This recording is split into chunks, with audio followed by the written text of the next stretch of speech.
Tu travailles dans une société d'assurance ou tu te prépares au BTS Assurance? Alors tu dois absolument connaître la convention collective de l'assurance. C'est un document essentiel qui t'accorde des droits spécifiques, souvent bien plus avantageux que ceux du Code du travail.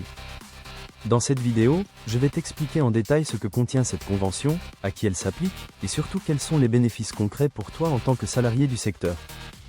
Primes, congés, mutuelles, licenciements, tout y passe. C'est quoi la convention collective de l'assurance? La convention collective assurance, c'est un accord signé entre les employeurs du secteur et les syndicats de salariés. Elle adapte les règles générales du Code du travail aux réalités du métier de l'assurance.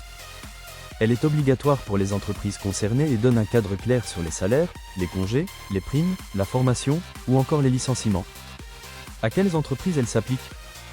Elle s'applique aux sociétés d'assurance, aux entreprises de réassurance, aux groupements d'intérêt économique liés au secteur et aux organismes professionnels d'assurance. En revanche, elle ne concerne pas les courtiers, qui dépendent d'une autre convention. Quels sont les avantages concrets par rapport au Code du travail? C'est là que ça devient vraiment intéressant. Voici quelques exemples concrets. Tu bénéficies de 30 jours de congés payés au lieu de 25. Tu reçois un 13e mois et une prime de vacances équivalente à 50 PER 100 de ton salaire. Tu as droit à une prime d'expérience des 3 ans d'ancienneté. En cas de licenciement, tu touches 20 PER 100 de ton salaire mensuel par année d'ancienneté, contre un quart de mois seulement dans le Code du travail. Et côté santé, l'employeur doit obligatoirement financer au moins 50 PER 100 de ta mutuelle et mettre en place une prévoyance. Que contient cette convention pour ton quotidien? Elle encadre la durée du travail à 35 heures par semaine, mais prévoit aussi des majorations pour les heures supplémentaires et des jours de RTT. Tu as droit à des congés exceptionnels pour mariage, naissance ou décès. Et si tu es en arrêt maladie, ton salaire est maintenu à 100 PER 100 pendant 3 mois. Et si tu veux évoluer? Bonne nouvelle, la convention prévoit un accès facilité à la formation. CPF, VAE, bilan de compétences, tout est là pour te permettre de progresser et de monter en compétences. Certaines entreprises offrent même des formations internes ou des promotions internes encadrées. En cas de problème, quels sont tes recours? Si ton employeur ne respecte pas la convention, tu peux t'appuyer sur plusieurs leviers.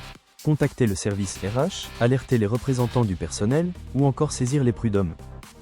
En cas de litige, c'est toujours la disposition la plus favorable aux salariés qui s'applique, entre la convention et le Code du travail. Les dernières évolutions à connaître, la convention est régulièrement mise à jour. Parmi les dernières nouveautés, la revalorisation des salaires, un meilleur remboursement en santé, l'amélioration des congés parentaux et une augmentation de la prime d'expérience. Tu l'as compris, la convention collective de l'assurance te protège bien au-delà des règles générales. Elle garantit des droits renforcés, des primes intéressantes, une vraie sécurité sociale et un cadre de travail avantageux. Tu veux maîtriser toutes les notions du BTS Assurance? Télécharge mon e-book gratuit pour tout réviser, avec fiches de cours, quiz et cas pratiques. Le lien est en description. Et dis-moi en commentaire, est-ce que tu connaissais tous ces avantages? Est-ce que ta convention est bien appliquée dans ton entreprise?